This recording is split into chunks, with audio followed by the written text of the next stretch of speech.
Mercedes-Benz Fashion Week İstanbul'un 4. gününden herkese merhaba. Ben Ceylan Atınç. 15. sezonu kutladığımız bugün ilk defa dijital sezonda sizinle beraberim. O yüzden ben de biraz heyecanlıyım. Bugün bütün gün beraber olacağız. Bu sabahı sevgili Mert Erkan'la açtık. Onun defilesini izledik. Yanımda da çok değerli konuklarımız var. Basından tanıdığım sevgili editör arkadaşım Mukaddes Kaya ve ilginç bir konuğumuz da var. Mert'in annesi sevgili Gülüş Hanım. Sabahımızın ilk konukları. Defileyi izledik. Çok güzel, çok beğendim. Teşekkür ederim. Mert, bugün 18 look sergiledin ve markanın da 7. yılı. Mutabakat isimli sonbahar-kış koleksiyonu ile ilgili biraz detay alalım senden. Sonra arada bir video daha izleyeceğiz 7. yılınla ilgili. Tabii. Bu koleksiyonu ben pandemi sürecinde yarattım. Pandemi sürecinde birçok tasarımcı gibi ben de öze dönüş, daha içime kapanma konularını ele alarak bir gün kendimle tartıştığımda buldum kendimi. Ve o tartışmaların sonucunda iyi yanımla kötü yanımı, masum yanımla daha hırçın tarafımı, söz dinleyen yanımla söz dinlemek istemeyen tarafımı birbirleriyle barıştırdığım, daha doğrusu mutabık ettiğim bir koleksiyon oldu. Bundan yola çıkarak yüz silüetleri kullandık. İşte daha ifadeli yüz silüetleri, ifadesiz, mutlu, üzgün. Bu yüz silüetlerinde nakış olarak koleksiyondaki bazı looklarda işledik. Onun dışında markanın vazgeçilmezi volümleri yine kullandık. Bu sezonki daha giyilebilir bir avantgard karakterli koleksiyon oldu. Tam avantgard değil ama avantgard karakterli. O avantgardı biraz ışık tutan, daha ticari, 18 look'tan oluşan bir koleksiyondu. Sadeleşme yoluna gittiğimiz bu dönemde birçok tasarımcı gibi tabii ki ben de bu kararı aldım. Hem kendi gardırobumda hem de koleksiyon bakış açımda. Ve bundan yola çıkarak daha sadeleştiğim, ilk defa Mert Erkan'ı bu kadar sade görebilecekleri bir koleksiyon oluşturdum. Sadeleşmek sana yaramış. Çünkü benim tarzıma çok yakın bir koleksiyondu. Özellikle kumaşları farklı kullanımını, aralara nakış koymanı, işte çok daha giyilebilir kumaşlarla daha avantgard kumaşları karıştırmanı çok sevdim. Burada tabii volüm ve geometri senin için vazgeçilmez. Ben dün bu yayından önce Instagram'da küçük bir anket yaptım ve sorular sordum orada da. Sana gelen sorulardan bir tanesi de bu pandemi sürecini nasıl yaşadığınla ilgiliydi ki zaten bu koleksiyon oradan çıkmış. Evet. Ama bunu aslında annene sormak istiyorum. Çünkü seninle beraber en yakın bu süreci yaşayan ve aynı zamanda hem bu kadar zor bir süreç, aynı zamanda da yaratıma yansıması gereken ve yansımış bir süreç. O yüzden sevgili Gülüş Hanım'a sormak istiyorum. Bu süreci Mert'le beraber siz nasıl yaşadınız? Ya şöyle bir şey söyleyeyim. Gerçekten onun başarısından dolayı çok mutluyum. İşini sevmesiyle alakalı her şeyden önemlisi yaptığı çizimler. Mert tamamen kendini kaybediyor bu işi yaparken. Hani önce bir mood board hazırlıyor. Ve sonra ona dalıp giden bir çocuk var karşımızda. Sonrasında kendi kadınını yaratıp onu giydirmeye çalışıyor. Ve bu da tabii ki çizimlerine yansıyor. Çok başarılı. Ben de başarılı buluyorum ama o gerginliğin, o stresini size anlatamam. Yani çok güzel bir sonuç oluyor fakat kendinden vazgeçiyor. Çünkü işini gerçekten çok severek yapan bir çocuk. Yani ben onunla gurur duyuyorum ve şu an burada olmak, sizlerle olmak benim için çok mutluluk verici. Umarım daha bunların nice güzellik anlarını, başarısına hep beraber tanık oluruz. Evet, çok genç bir tasarımcımız. O Evet. yüzden 7. marka yılını kutlayan birisi olarak da bir anne olarak Evet. mutlaka siz de çok Her gurur sene duyuyorsunuz. farklı bir heyecanla. Mesela her sene üstüne biraz daha kata, daha farklı bir Mert görüyorum. Kendine daha bir barışık. Önceki defilelerinde, kıyafetlerinde, tasarımlarında biraz daha hırçınlık da vardı, sadelik de vardı, avantgardı daha giyinebilir hale getirmesi. Ben her zaman düşünce olarak şey dedim. Hani bir kadına değil birçok kadına hitap etmelisin. Hani bir kadın gardırobuna Mert Erkan'ı koymalı. Ben bunu hedeflemeni istiyorum. Çünkü herkese hitap etmeli. Çünkü Mert Erkan'ın avantgardı ve çok güzel ama bunu cesaretle giyemeyen kadınlarımız da var. Ben de çok seviyorum. Mesela diyorum ki hayır ben onu giyemem. Ama şu anki koleksiyonda diyorum ki evet şu benim tarzım. Bunu birçok kadın diyebilmeli bence. Çok doğru. Öncelikle bunu yakalaması gerektiğini düşünüyorum ve yakaladığına da inanıyorum. Mert, defile çok güzel ama ben çekimleri de çok beğendim. Onlardan da biraz bahsetmek ister misin? Gerçekten moda çekimi tadında. Bu yıl dijitalde zaten kesinlikle çekimlerimiz çok kuvvetli. Ben de hepsini fotoğrafçı arkadaşlarıma özellikle arayıp kutladım. Çok çok güzel olmuş. Biraz bu çekimlerden de, lookbook'tan da bahsedelim. Tabii bu çekimler Catwalk'un hemen öncesinde Tophane Amire'de gerçekleşti. Sevgili Emre Doğru çekti. Beraber kararlaştırdık bunun çekileceği alanı. Çok heyecanlı oldu. Yani özellikle markanın kimliğini orada biraz belirtmeye Kesinlikle. çalıştık. Ve şu anki yeni kimliğe bürünmeye çalıştığı o kimliği biraz da yansıtmaya çalıştık. Dediğim gibi aslında şöyle bir şey var. Ben biraz şu konuya değinmek istiyorum. İnsanlar mağazalarınıza, satış noktalarınıza gittiğinizde sizin ürününüzü satın almıyorlar. Sizin hikayenizi satın alıyorlar. Ben her zaman bu yolla, bu düşünceyle hep ilerledim. Benim hitap ettiğim kadın daha soğuk bir kadın. Ben daha cool, daha tavrı yerinde, net bir kadın ve daha dediğim gibi soğuk bir kadına hitap ettim her zaman. Bu yüzden de birçok kadına hitap etmeyi hep arka plana bıraktım. Çünkü önceliğim gerçekten o aramızdaki konneksi kurabildiğim kadına satabilmekti. Ve bunu başardım. Gerçekten bir kadın o soğuk tarafını belli etmek istiyorsa benim satış noktamdan giyinebiliyor. Önce bu doğru kimliği yakalamayı başardım. Bu koleksiyonda da şunu istedim. Sadeleşmeye döndüğümüz, daha sürdürülebilir moda anlayışına hakim olduğumuz bu süreçte birçok kadın benden giyinsin istedim. Sonra bunun egosunu yaşamayı istedim. Ve bu koleksiyonu daha tanıttığımın akabininde ön satış siparişlerimi aldım. Harika. Bu da beni çok mutlu etti. Her iki yönde de ilerlemeyi seviyorum. Bundan sonraki Mert Erkan da tabii ki çok sade gitmeyecek. Hani onu söyleyemem. Bu aralarda koyabileceğim bir anlayış olacak. Ama her iki tarzı da bir araya harmanlayıp hem giyilebilir hem de gerçekten kendini çok özel hissetmek isteyen o soğuk kadınlara yine hitap edeceğim. Ben çok soğuk bir kadın mıyım bilmiyorum ama ben de bugün Mert Erkan giyerek başladım. Şimdi sürdürülebilirlikle başladın. Dijitalleşme ve sürdürülebilirlik hem Mukadese ve sana da soracağım ama önce bu 7 yıllık marka geçmişinle ilgili bir videomuz var. Onu izleyelim. Ondan sonra bunun üstüne tekrar konuşacağız.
All personnel, please evacuate to the nearest lab and report to your supervisor.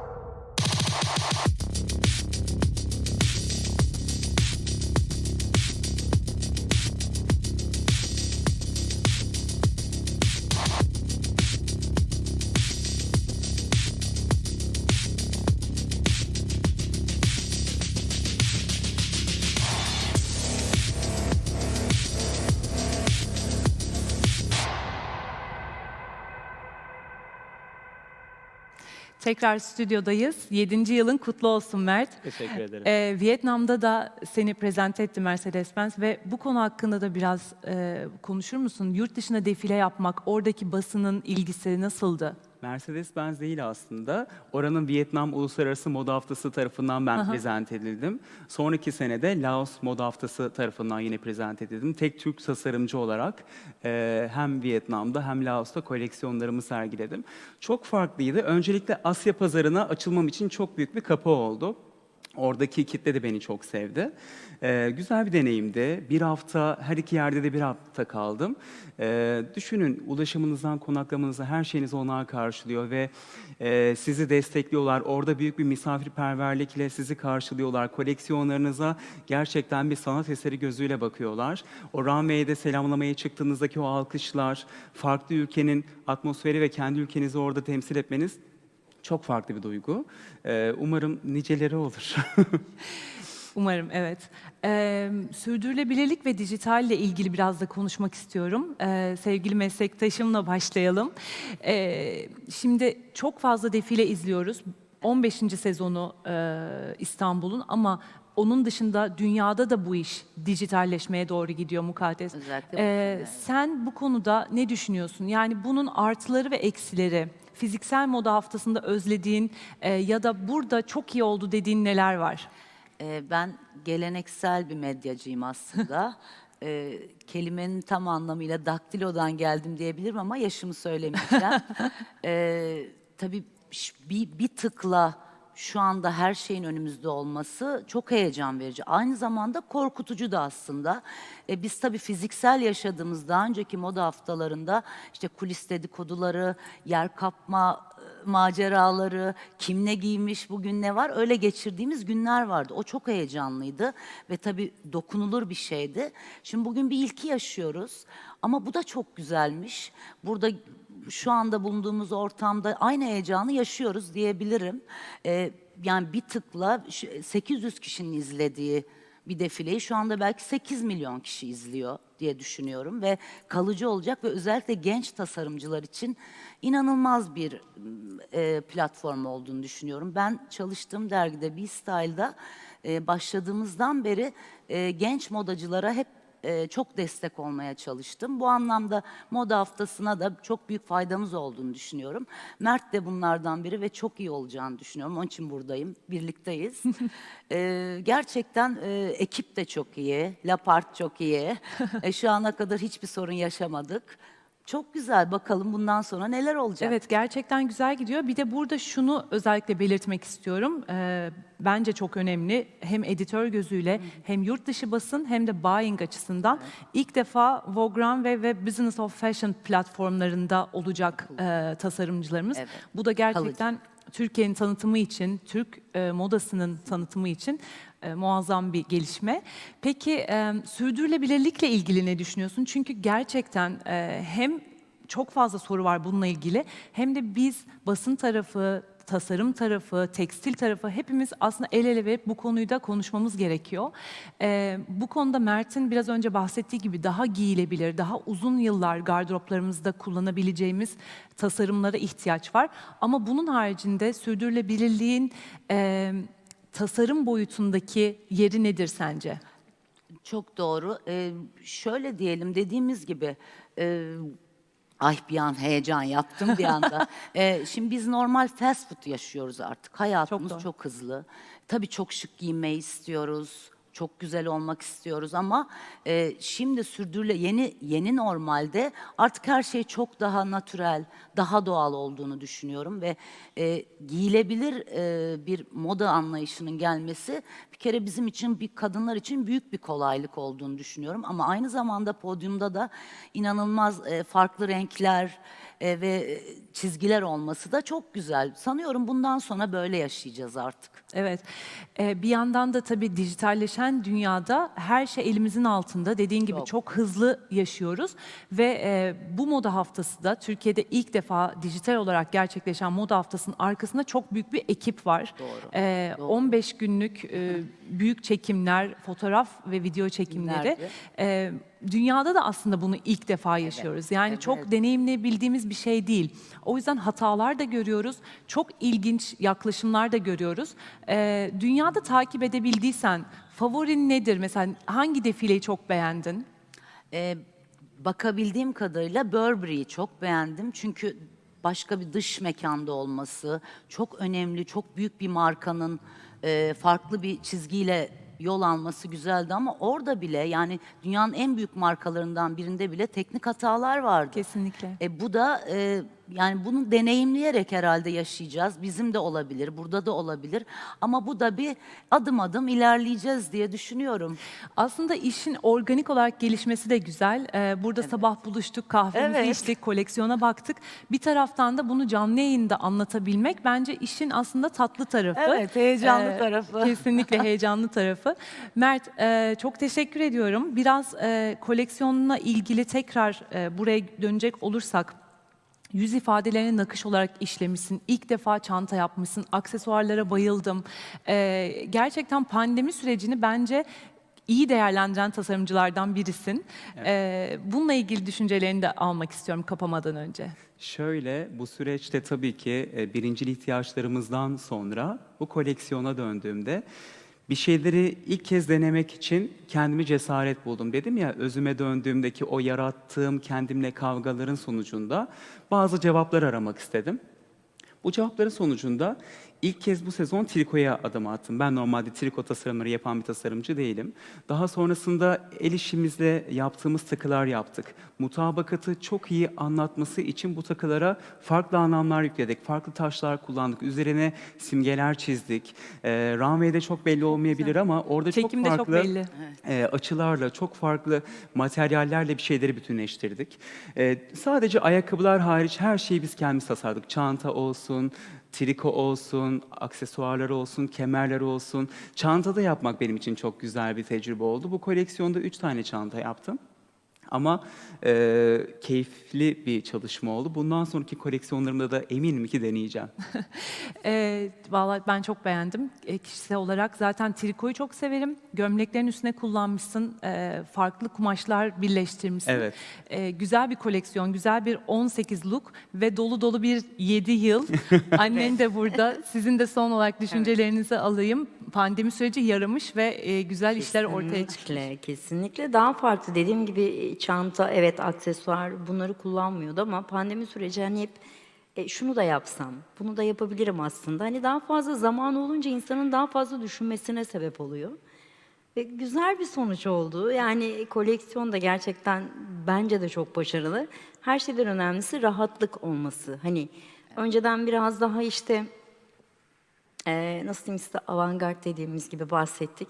Ama şu an daha giyinebilir olması, daha rahat olması. Pandemide maalesef ki aradığımız şey bu. Önce rahatlık ve sonra şıklık. Kesinlikle. Bunu yakalamak. Bundan Aslında- sonraki satış noktalarında da zaten dediğim gibi hem o soğuk kadına hitap eden hem de birçok kadına hitap eden 2 line olacak. 2021 senesiyle ilgili de çok güzel düşüncelerim ve Evet. projelerim var. Bunları da hayata geçirirken hep bu iki mantalitede bu ikisini buluşturacağım. Çok güzel. Yani kafanda aslında yeni sezonla ilgili de her şey oturmuş gibi. Tabii, yani biz şimdiden bir sonraki sezona artık çalışmaya başladık. Buradan çıkınca ekiple bir toplantı yapacağız. Bir sonraki sezonda neler yaratalım? Aslında şöyle, ben önce etkinliğe çok teşekkür etmek istiyorum. Çünkü ilk kez dijital yapıldı bu. Ve o kadar iyi üstesinden gelindi ki, yani şu an son güne yaklaşıyoruz, bir günümüz daha Evet. kaldı. O kadar iyi üstesinden gelindi, o kadar profesyonelce bu etkinlik işlendi ki, ben önce emeği geçen herkese çok teşekkür ediyorum. İsim vermek hani istemiyorum çünkü unuttuklarım olabilir. O yüzden de bunu çok iyi kotardık. Tasarımcılar olarak da, etkinlik olarak da. Dijitalleşme aslında geçen seneden mantığımıza oturan bir şeydi. Çok Doğru. yeni bir şey değil. Biz aslında bunu geçen senelerde zaten kararını vermiştik. Yani etkinlik kararını verdi. Biz de bunları artık kendimizi işledik. Bundan sonraki sezonlarda da dijital olacağını düşünüyorum. Arada tabii ki geleneksel koleksiyonlar da girecektir. Ama dijitalleşmenin getirdiği çok büyük bir avantaj var. Hata yapma payınızı azaltıyor. Kesinlikle. Bir şeyleri baştan çekebiliyorsunuz. Ben bu izlediğiniz Rame'yi 9 kere çektim. Ve 9'uncunun arasına artık kaçıncıyı koyduğumu hatırlamıyorum. Ya da o lookbook çekimleri defalarca çekildi. Hani oradaki bütün ekip çok meşakkatli bir şekilde çalıştı. Dijitalin en güzel noktalarından biri bu. Hata yapma payınızı azaltıyor. Ve birçok insana ulaştırabiliyorsunuz. Atıyorum Japonya'nın bir şehrinden Anadolu'nun farklı bir köyüne kadar, yani İstanbul'un birçok yerine ulaştırabiliyorsunuz. Runway'leri biz yaptığımızda alana bağlı olarak gelen sayısı 300 ile 800 arası değişiyordu. Ama şu an Sadece belki o saniye arasında izlenen sayı bu milyonlara ulaşıyor ve daha da ulaşacaktır. Dediğim gibi her şeyden önce etkinliğe çok teşekkür ediyorum. Evet, ben de kesinlikle bu konuda sana katılıyorum. Dijitalleşen dünyaya çok çabuk ayak uydurdu Mercedes-Benz Fashion Week İstanbul. Arka planda çalışan çok kişi var muhakkak ama tasarımcılarımız da ellerinden geleni yaptı ve çok hızlı bir şekilde bu sürece dahil oldular. Çıkan sonuçlar da çok çok güzel. Bence en önemlisi burada dünya basınına ve influencerlara hızlıca adapte olmak, onlara hızlıca cevap verebilmek, bunu karşılayabildiğimizi düşünüyorum. Bu yayınların da tabii ki çok daha fazla kişiye ulaşacağı aşikar. Çok teşekkür ediyorum. Bu sabahı beraber açtık. Defilen çok güzel. Bu dijital sezon sana uğur getirsin. İnşallah. Çok teşekkür ederim. Konuklarımıza da çok teşekkür ediyorum. Sana Ve gün için teşekkür saat ediyoruz. 2.30'da Nihan Peker defilesiyle tekrar burada olacağız. Önce defile izleyeceğiz, sonra da stüdyoda Nihan'ı ağırlayacağız.